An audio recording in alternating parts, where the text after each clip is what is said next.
اعوذ باللہ من الشیطان الرجیم بسم اللہ الرحمن الرحیم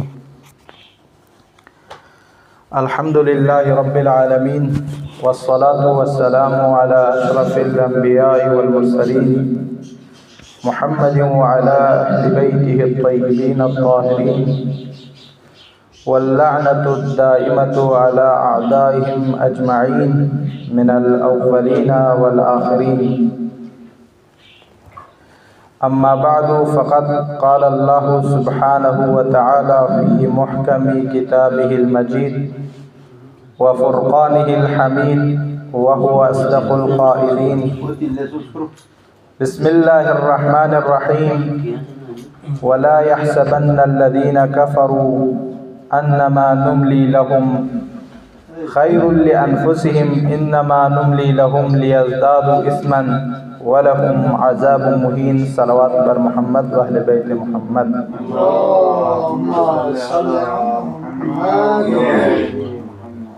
عزیزان محترم، جیسا کہ ہماری یہ ہفتوار پروگرام اپنے ذوق اور شوق کے ساتھ بہترین انداز میں تسلسل کے ساتھ جاری و ساری ہے،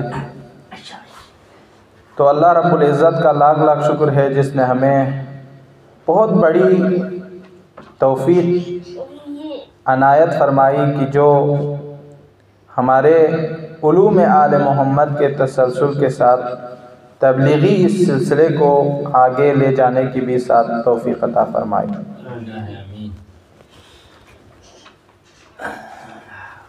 یہاں پر میں نے جو آیت آپ لوگوں کے سامنے تلاوت کی، یہ بہت مشہور اور معروف آیات میں سے شمار کیا جاتا ہے۔ سورہ آل عمران کی 172ویں آیت ہے جو میں نے عنوان گفتگو قرار دیا۔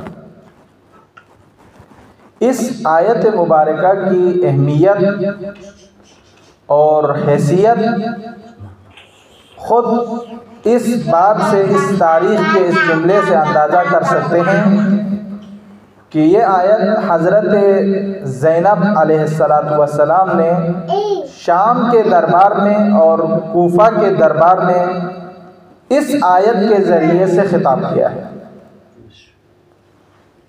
چونکہ کل حضرت زینب علیہ السلام کی ولادت ہے، تو اس حوالے سے چاہا کہ اس آیت پر اور حضرت زینب علیہ السلام کے حوالے سے گفتگو کریں۔ تو عزیزان محترم، زینب سلام اللہ علیہا کی شخصیت، ان کی حیثیت، ان کا وقار، ان کی ڈگنیٹی جو عالم اسلام کے سامنے ہے، اس کو آگے ہمیں نشر کرنے کی، شیئر کرنے کی ضرورت ہے۔ کیوں؟ اس لیے چونکہ زینب کی شخصیت کوئی معمولی سی شخصیت نہیں ہے۔ تاریخ بتاتی ہے کہ حضرت زینب علیہ السلام اس گھر میں باپ کی زینت بن کر آئے جس گھر میں حسن حسین جنت کے جوانوں کے سرداروں کی زینت ہوا کرتے ہیں۔ بہت عظیم شخصیت ہے۔ تاریخ کہتی ہے کہ حضرت زینب کی شخصیت صرف باپ کی زینت ہونا ایک لمحے کے لیے نہیں، کربلا کی جو تاریخ پیش کی ہے اس کے حوالے سے نہیں، بلکہ زینب کی ولادت سے لے کر شہادت تک سب لمحات جو ہے باپ علی ابن ابی طالب علیہ السلام کے لیے زینت ہے۔ اور تاریخ بتاتی ہے کہ زینب نے اپنے آپ کی شخصیت کے لوہے کو تاریخ میں منوایا۔ کس طرح منوایا؟ شریکت الحسین بن کر۔ اگر حسین کی شریکہ نہ بنتی زینب تو تاریخ خاموش ہو جاتی ان کی شخصیت کو بتانے سے۔ بہت ہی عظیم شخصیت ہے۔ آج تقریباً یہ 15 سال پہلے کی کوئی ریسرچ ہے، میں نیٹ پہ سرچ کر رہا تھا تو وہاں سے ملا ہے کہ دنیا میں اپنی بات، اپنی فکر، اپنی سوچ سمجھ اور اپنی حیثیت، اپنی شخصیت، اپنی علمیت، اپنی قابلیت کو آگے پہنچانے کے لیے دو چیزوں کی ضرورت ہے، ایک مضمون نگاری اور دوسری چیز شعر و شاعری۔ شعر کے ذریعے سے انسان اپنی بات، اپنی سوچ، اپنی ضمیر، اپنی تمام علمیت، قابلیت سب کو آگے پہنچا سکتے ہیں، یہ پہلی صورت تھی۔ اور دوسری چیز یہ ہے کہ انسان نثر کے ذریعے سے آگے پہنچا سکتے ہیں، مضمون نگاری کے ذریعے سے پہنچا سکتے ہیں۔ مثلا کوئی مضمون لکھے، اس میں اپنی علمی قابلیت کو وہاں پر ظاہر کر سکتے ہیں، اور اسی طرح اگر آپ دیکھیں شعر کے ذریعے سے بھی۔ لیکن تاریخ بتاتی ہے کہ فقط یہ چیزیں نہیں ہیں، تاریخ کسی اور چیز کی طرف اشارہ کرتی ہے۔ مثلا شعر و شاعری میں علماء بیان کرتے ہیں، شعراء بیان کرتے ہیں، ادباء بیان کرتے ہیں کہ شعر و شاعری میں شرط یہ ہے کہ وہاں مبتدا خبر کی، فعل و فاعل کی، مفعول کی کوئی جو ہے جگہ معین نہیں ہوتا۔ کبھی ضرورت شعری میں مفعول کو حذف کیا جا سکتا ہے، کبھی فاعل کو حذف کرتے ہیں، کبھی مقدم بھی کر سکتے ہیں خبر کو، کبھی مبتدا کو مؤخر بھی کر سکتا ہے۔ میں نے چوائس جملات کو اس طریقے سے کیا تاکہ ہم سب سمجھ سکیں، ٹھیک ہے، کیونکہ عوام کی محفل نہیں ہے، علماء کی محفل ہے، تو آپ سے جو ہے نا ذوق علمی کے حوالے سے بات کرنے کے لیے الفاظ چوائس کیا ہے۔ تو یہ شعر و شاعری میں کبھی کبھار ضرورت شعری کی بنیاد پر جو ہے چیزوں کو حذف کر سکتے ہیں، فاعل کو حذف کرتے ہیں، مفعول کو حذف کرتے ہیں، خبر کو مقدم کرتے ہیں، مبتدا کو مؤخر کرتے ہیں اور اپنی بات کو سمجھا سکتے ہیں۔ یہ شعر و شاعری میں ہوتے ہیں۔ لیکن نثر میں کیا ہوتے ہیں؟ نثر میں ضروری ہے کہ مبتدا پہلے ہو، خبر بعد میں ہو، فاعل پہلے ہو، مفعول بعد میں ہو، اور اسی طرح ہر مضاف، مضاف الیہ، جار مجرور سب کا جو ہے وہاں پر ترتیب سے آنا شرط ہے۔ تب جا کے بندہ سمجھ سکتے ہیں اس بندے نے مضمون اچھا لکھا ہے، ترتیب ہونا چاہیے وہاں پہ۔ لیکن تاریخ بتاتی ہے یہ دنیا میں مکمل نہیں ہے اپنی بات کو، اپنے فکرے کو دنیا کو پہنچانے کے لیے، بلکہ ایک چیز کا اضافہ کرتے ہیں علماء، ادباء، مورخین، ایک چیز کا اضافہ کرتے ہیں، وہ ہے خطاب۔ خطاب میں نہ فاعل کا مقدم ہونا ضروری ہے، نہ مفعول کا مؤخر ہونا ضروری ہے، علماء بیان کرتے ہیں، اور نہ مبتدا کا پہلے ہونا چاہیے، نہ خبر کا بعد میں ہونا چاہیے۔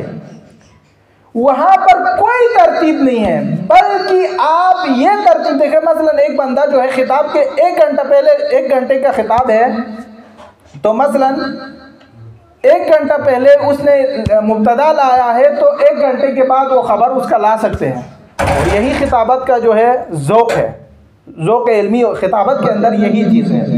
تو یہ فرق ہے، یعنی خطابت میں نہ مبتدا مؤخر ہونا، نہ فاعل کا مقدم ہونا، یہ کوئی شرط نہیں ہے۔ وہاں پر یہ دیکھا جاتا ہے کہ خاطب جو ہے مخاطب کو کیسے اپنی بات سمجھا سکتے ہیں۔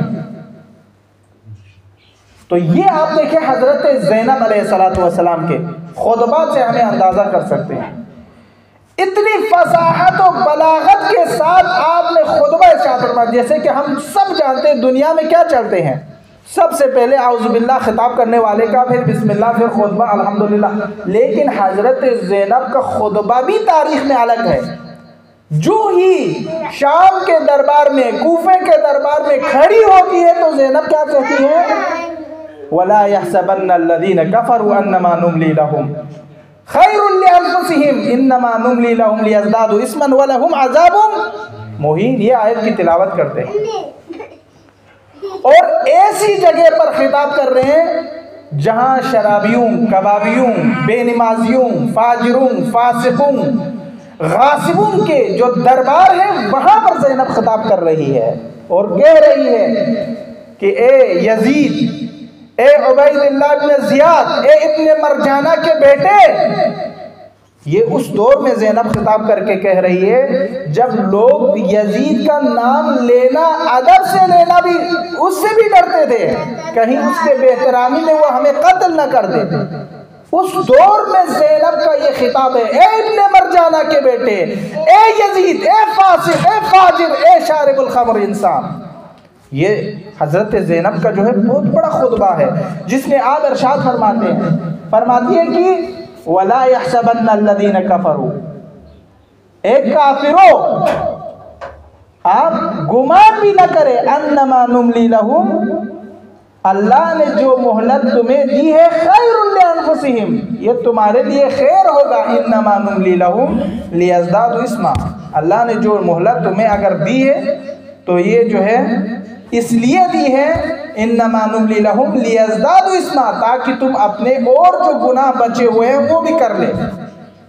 آج امام حسین کو شہادت کی منزل پر فائز کیے ہیں، آج شہادت حسین، تم لوگوں نے حسین کو قتل کیا ہے، خون بہایا ہے، تو فقط یہ تمہارے لیے جہنم میں عذاب دینے کے لیے کافی نہیں ہے، بلکہ اور بھی گناہ ہے وہ بھی کر لے، جو گناہ بچے ہوئے ہیں وہ بھی کر لے، انما نملی لہم لیزدادوا اسما، تاکہ تمہارے گناہ میں اور اضافہ ہو جائے، ولہم عذاب مہین، اور تمہارے لیے جو آنے والا دن ہے، آنے والی جو آخرت ہے، اس میں بہت ہی ذلیل ترین عذاب ہوں گے، تمہارے لیے اہانت والے عذاب ہوں گے۔ تو یہ اللہ سبحانہ و تعالیٰ نے کافروں کے لیے کہا ہوا۔ تاریخ میں دیکھیں، حضرت زینب علیہ السلام نے یہ جملہ تب ارشاد فرمائی جب یزید نے کیا کہا تھا، یہ بھی سورہ آل عمران کے اندر ہے شاید، تؤتی الملک من تشاء وتنزع الملک من تشاء وتعز من تشاء وتذل من تشاء بیدک الخیر انہ علی کل شیء قدیر۔ تو یہ آیت یزید نے تلاوت کی، یہ کہہ کر کہ اے زینب، اللہ نے ہمیں ملوکیت اور بادشاہت دی ہے اور تمہارے لیے ذلت اور خواری دی ہے،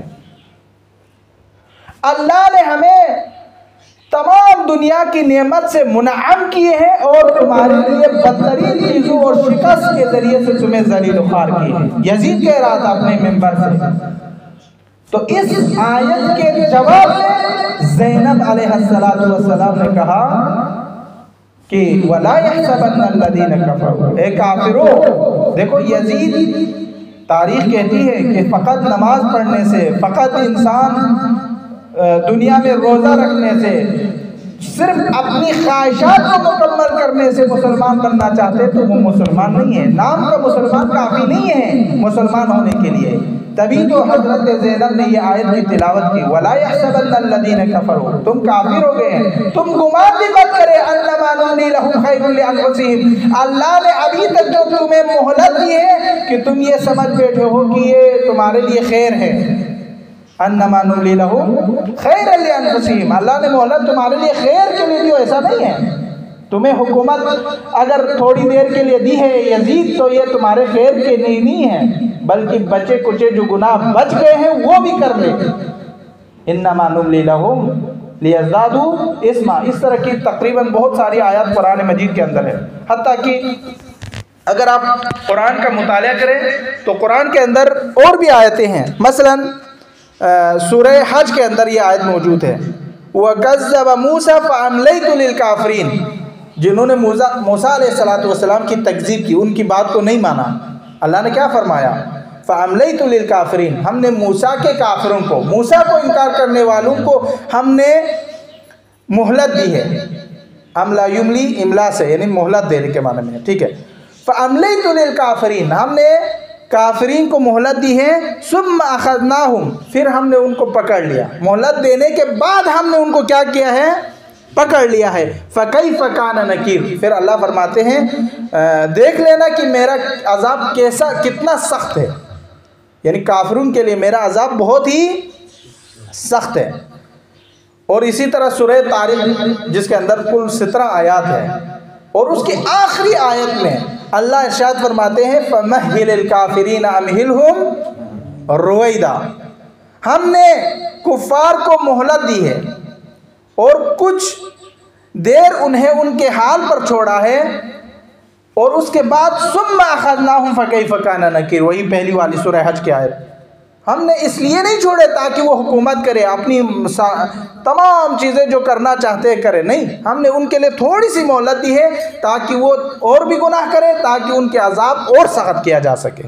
امہلہم رویدا، رویدا کا لفظی معنی جو ہے وہ یعنی کسی مشکل کے بعد جو ہے اس میں خوشخبری ہو، اس کو رویدا بولا جاتا ہے، ٹھیک ہے. یہ عوامل میں جو افعال مقاربہ میں آیا ہوا تھا، یہ وہی اسی آیت کی تشریح ہے.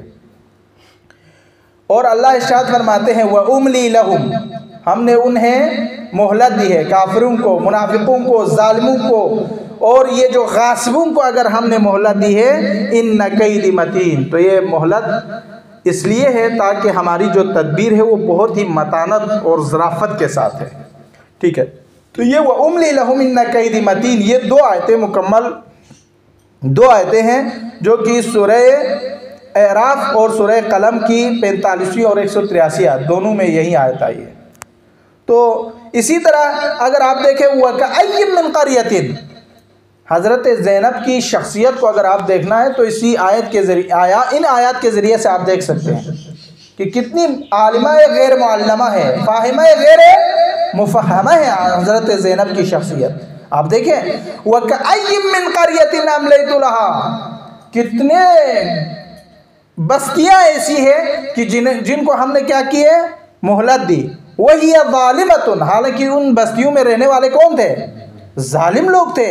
ثُمَّ أَخَذْتُهَا، پھر ہم نے ان کو پکڑ لیا. وَإِلَيَّ الْمَصِيرُ، اور ان کا ٹھکانہ ہماری طرف ہے. آپ دنیا میں اگر ظالم ہیں تو اس کا مطلب یہ نہیں کہ آپ دوسروں پر ظلم کرتے ہی رہیں گے، نہیں، بلکہ ٹھکانہ ہماری طرف ہے. جب آپ ہماری طرف آئیں گے تو ہم بہت زیادہ سخت اور ذلت خواری والا جو عذاب ہوگا وہ ان کے لیے مقرر کر کے رکھیں گے. تو یہ حضرت زینب علیہ السلام کی جو آیت ہے، جو تلاوت کرنے کا سرنامہ گفتگو جو آیت ہے اس کے مطابق آپ دیکھیں تاریخ میں ابلیس کو بھی مہلت دی ہے اللہ نے. ابلیس نے کیا کیا تھا؟ ابلیس نے ایک سجدہ نہ کرنے پر اللہ نے اس کو راندے درگاہ کر کے اس مردود کو نکال دیا، فرشتوں کے سر سے نکال دیا. تو اس نے کہا اے پروردگار، میں نے 6000 سال یعنی یہ نہیں معلوم کہ دنیا کی یہ جو دن ہے یا آخرت کے دن ہے، کون سا ہے معلوم نہیں ہے، لیکن اگر آخرت کی دن ہے تو 500 سال جو ہے دنیا کے 500 سال آخرت کا ایک دن شمار ہوتا ہے. تو پتہ نہیں 6000 سال عبادت کی اس کا مجھے جزا دے. تو اللہ نے اس کے جزا اس کو دے دیا کہ آپ میرے تمام بندوں کو گمراہ کر سکتے ہیں سوائے مخلصین کے. ایک مخلص ہے اور ایک مخلص ہے. مخلص کو آپ گمراہ نہیں کر سکتے. حضرت یوسف علیہ السلام کے بارے میں بہت ساری آتے ہیں، اگر ان سب کو مخلصین اور مخلصین کی تفسیر کرتے رہے تو ٹائم بہت آئے گا. تو آپ دیکھیں یعنی اگر کسی بندے کو شیطان ورغلا سکتا ہے تو وہ مخلص ہو سکتا ہے، مخلص نہیں ہو سکتا. مخلص انبیاء ہے، مخلص ائمہ طاہرین ہے. حضرت یوسف میں بھی سورہ یوسف کے اندر بھی موجود ہے کہ یعنی شیطان جو ہے حضرت یوسف کو ورغلا نہیں سکے کیونکہ وہ عباد مخلصین میں سے تھے، مخلصین بندوں میں سے شمار ہوتے تھے. تو عزیزان محترم کی بات سمجھ لیجئے کہ یہ جو کافروں کو مہلت دی ہے تو ان کافروں میں سے ایک ابلیس کو بھی اللہ سبحانہ و تعالیٰ نے مہلت دی ہے قیامت تک. حتیٰ کہ تاریخ میں دیکھیں حضرت امیر المومنین علی ابن ابی طالب علیہ السلام کو بھی لوگوں نے کہا کہ آپ اپنے دشمن کو کیوں عذاب نہیں دیتے، کیوں ان کو ختم نہیں کرتے؟ آپ اپنے دشمن کو ختم کر سکتے ہیں، مار سکتے ہیں. ایک جنگ میں حضرت امیر المومنین جو ہے جب جنگ کر رہے تھے تو ایک دو دشمن کو چھوڑ کر تیسرے کو چھوڑ کر پانچویں کو چھوڑ کر ساتویں کو قتل کر رہے تھے، ایک کو واصل نار کر رہے تھے. تو ایک بندے نے آ کر کہا یا امیر المومنین آپ یہ کیا کر رہے ہیں؟ جو دشمن آپ ایک کو چھوڑ کر دوسرے کو مار رہے ہیں، تیسرے کو چھوڑ کر پانچویں کو مار رہے ہیں، حالانکہ سب آپ کے دشمن ہیں، آپ سب کو کیوں نہیں مار رہا؟ تو امام امیر المومنین نے اپنے محبوں کے لیے کہا میں دیکھتا ہوں قیامت تک اس کی نسل میں سے ایک بندہ بھی مسلمان ہو کر آنا ہے، میں نے اس کو نہیں مارنا. دیکھو یہ امیر المومنین کی وہ عینی بصارت ہے جو امیر المومنین دنیا میں انسانوں کی آخری نسل تک دیکھ سکتے تھے. یہی امیر المومنین کافروں کے بارے میں کیا ارشاد فرما رہے ہیں میں کافروں کو بھی اس لیے نہیں مارتا فَأَنذِرْهُمْ كَمَا أَنذَرَ اللَّهُ سُبْحَانَهُ وَتَعَالَى إِلَىٰ إِبْلِيسَ، جس طرح اللہ نے ابلیس کو مہلت دے کر رکھے ہیں، اسی طرح میں اپنے دشمنوں کو مہلت دیتا ہوں تاکہ وہ اور گناہ کرے تو میں اور سخت عذاب دے سکتا ہوں۔ یہ امیر المومنین کا جملہ ہے، تاریخی جملہ ہے۔ تو عزیزان محترم، یہ ان تمام چیزوں سے ہمیں یہ معلوم ہوتی ہے کہ حضرت زینب علیہ السلام کا جو خطبہ ہے، یعنی جو کافروں کے لیے، منافقوں کے لیے، غاصبوں کے لیے، ظالموں کے لیے، یزید جیسے فاسق و فاجروں کے لیے، یہ مثلا ابھی جو اسرائیل کا جو واقعہ ہے یہ بھی انہی میں سے ہے۔ یہ امتحان خداوندی ہے ہم سب پر۔ ہمارا ایک استاد کہہ رہا تھا کہ ہمارے اس وقت سب سے بڑی ذمہ داری یہ ہے کہ ہم کم از کم دعا کر سکتے تو کریں۔ روزانہ 70 بار اگر ہم مہیجی کو پڑھ سکتے ہیں تو ان کے لیے پڑھنا ہم پر واجب ہے، لبنان کے لیے، فلسطین کے مظلومین کے لیے، کیونکہ یہ بھی ہمارے لیے ایک مہلت ہے کہ آپ کیا کر رہے ہیں، ان مظلوموں کی حمایت کر رہے ہیں کہ نہیں کر رہے ہیں۔ حضرت زینب کا خطبہ وہ 61 ہجری میں ختم نہیں ہوئی، بلکہ وہ خطبہ آج ہمارے لیے بھی مخاطب ہے۔ ہم نے آپ کو مہلت دی ہے، ہم نے آپ کو ان ظالموں کے ظلم کو سنا کر، تمہیں بتا کر تم سے یہ نظریہ لینا چاہتے ہیں کہ تم لوگ کیا کر رہے ہو، کیا تم کے مالی تعاون کر رہے ہیں، جانی تعاون کر رہے ہیں؟ اگر نہیں کر رہے تو کم از کم جو تعاون آپ سے بن سکتے وہ کریں۔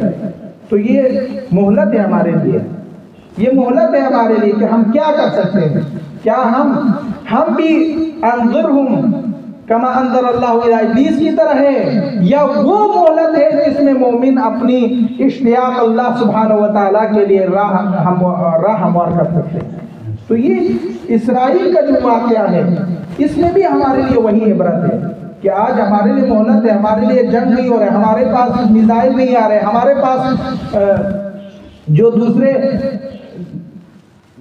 دھماکے نہیں ہو رہے ہیں، تو یہ سب ہمارے لیے ایک مہلت ہے کہ ہم اس مہلت میں ہم اپنے مسلمان بھائیوں کے لیے، اپنے مظلومین کے لیے، اپنے ان مساکین کے لیے کیا کر سکتے ہیں، ظالموں کے خلاف ہم کیا بول سکتے ہیں یا نہیں بول سکتے۔ یہ حضرت زینب کا اصل مقصد ہے جو ہمیں دینا چاہتے ہیں۔ تو یہ نہ سوچے کہ مثلا اللہ سبحانہ وتعالیٰ کی طرف سے ان کے لیے کوئی عذاب نہیں ہوگا، عذاب ان کے لیے 100% ہوگا، لیکن یہ ہمارے اس وقت دنیا کے لیے بہت ہی بڑا امتحان ہے جو آج کل کے واقعہ پیش آ رہے ہیں۔ ہم کسی مثلا ابھی ہمارا بچہ جو بڑا ہو جائے، مثلا اس میں اور ایک بات ایڈ کر کے انشاءاللہ آپ کی زحمتوں کو تمام کرنا چاہتا ہوں۔ انسان مومن کے لیے کہتے ہیں کہ فریسہ ہو، یعنی ظرافت اس کے پاس ہو، متانت ہو، اس کے پاس تدبیر ہو، مثلا آج کی ضرورت کے کام کو آج کلیئر کرے۔ یہ واقع توابین آپ دیکھ سکتے ہیں، توابین 64 ہجری میں نکلا اور کیا کیا انہوں نے، تمام دشمنوں کو فنار کیا جنہوں نے کربلا میں ظلم کیے تھے، آپ سب کو پتہ ہے واقع توابین۔ لیکن کیا واقع توابین نے توابین کی حقیقت کو آسمان تک پہنچایا؟ آج کوئی یاد کرنے والا نہیں ہے، کوئی تاریخ پڑھتے جائے ابتدا سے الف سے، تب جا کے ان کو پتہ چلتا ہے کہ وہاں پر کوئی توابین بھی آئے تھے جو امام حسین کو پہلے رد کیا، بعد میں توبہ کر کے ان کے دفاع کیے۔ کیا یہ حیثیت ہے مسلمانوں کی؟ مسلمان کو چاہیے کہ وقت کے مطابق چلے۔ آج اگر اسرائیل کے خلاف اٹھنا ہمارا حق ہے تو آج اٹھے، نہیں تو 4 سالوں کے بعد اٹھنے کے کوئی فائدہ نہیں ہے۔ آج اگر مظلومین کے لیے دعا کرنے کا ہمارے پاس ٹائم ہے تو آج دعا کریں، کل نہیں کریں۔ یہ اگر توابین کی تاریخ آپ پڑھیں، ان سے عبرت لے لیں۔ اگر یہی توابین کربلا میں امام حسین علیہ السلام جب کوفہ آئے تھے، یہی لوگ اگر ساتھ آتے، مسلم کے ساتھ آتے، یہ لوگ مسلم یہاں کوفہ آئے تھے، سفیر بن کر آئے تھے، اگر ان کا ساتھ دیتا تو آج یا لیتنا کنا معکم فنفوز فوزا عظیما کی اس منزل پر وہ اس میں چلے جاتے، یعنی شہداء میں ہوتے، شہداء کربلا میں ہوتے، ان کا مقام امام حسین کے مقام کے برابر ہوتے، لیکن نہیں۔ آج واقع توابین کو آپ دیکھ سکتے ہیں۔ انسان کو، مومن کو فہم و فراست ہونی چاہیے کہ ہمیں کون سا کام کس وقت پر کرنا چاہیے، یہ معلوم ہونا چاہیے. تو عزیزان محترم، یہ ہمارے لیے سب سے ضروری کہ ان چیزوں پر ہم دھیان دیں. خصوصاً واقعات اور حالات کے حوالے سے ہمیں معلومات ہونی چاہیے، اور اہل بیت کے علوم کو ہر وقت، مثلا ابھی سوشل میڈیا پر آپ دیکھ سکتے ہیں بہت سارے لوگوں کو گمراہ کر رہے ہیں. اس نے فلاں کام کیے اور آج جو ہے وہ فلاں کام کر رہے ہیں، گناہ کر رہے ہیں اور سوشل میڈیا پر بھی شیئر کر رہے ہیں. تو سمجھ لیجیے کہ ان کے لیے ایک مہلت ہے کہ آج کل، پہلے سوشل میڈیا نہیں تھے، کتابیں لکھی اور اس کو پہنچا دیا اور لوگوں کو گمراہ کیے. تو اللہ نے ان کو زندہ رکھا تاکہ وہ سوشل میڈیا استعمال کرے اور اس کے ذریعے سے بھی لوگوں کو گمراہ کرے، تاکہ اس کے جو آنے والا عذاب ہوگا وہ سخت ترین عذاب ہوگا. اللہ نے یہ سسٹم کیا ہے. یعنی آج پہلے آپ کتابوں پر کام کرتے تھے، تو آج سوشل میڈیا پہ کام کریں. سوشل میڈیا پہ کام کریں گے تو جو سوشل میڈیا ہوگا وہ جتنی دیر رہے گی اس کا عذاب بھی اتنا ہی سخت اور دیرپا ہوں گے. تو یہ چیزیں ہیں جو انسان کو سمجھنے کی ضرورت ہے. انسان مومن کو، متقی کو یہ سب حالات کے بارے میں معلومات ہونی چاہیے. اسی کے ساتھ میں دعا کرتا ہوں پروردگارہ بحق محمد و آل محمد ہمارے اس عظیم الشان محفل کو اپنی بارگاہ میں قبول و مقبول فرما. پروردگارہ بحق محمد و آل محمد ہم سب کی حاجتوں کو پوری فرما. پروردگارہ بحق محمد و آل محمد اس گھر پر اپنی رحمت کا نزول فرما. پروردگارہ ان کے مرحومین کو مغفرت فرما. پروردگارہ بحق محمد و آل محمد ہمارے لیے آنے والی مشکلات کو دور فرما. پروردگارہ حزب اللہ لبنان اور فلسطین کی مظلومین کی آپ حمایت فرما. پروردگارہ ان کو اپنی غیب سے مدد دے. پروردگارہ اسرائیل و امریکہ اور ان جیسے پلیدوں کو نیست و نابود فرما. پروردگارہ ہمیں مظلوموں کے ساتھ ملنے کی اور کافروں سے، ظالموں سے نفرت کرنے کی توفیق عطا فرما. پروردگارہ ہمیں حق اور حقیقت کو سمجھ کر اس کی اتباع اور باطل کو سمجھ کر اس سے اجتناب کرنے کی ہمیں توفیق عطا فرما. پروردگارہ بحق محمد و آل محمد ہمارے امام زمان عجل اللہ تعالی فرجہ الشریف کی ظہور میں تعجیل فرما. ہم سب کو اس کے اعوان و انصار میں سے شمار فرما. ربنا تقبل منا انك انت السميع العليم برحمتك يا ارحم الراحمين. رحم الله من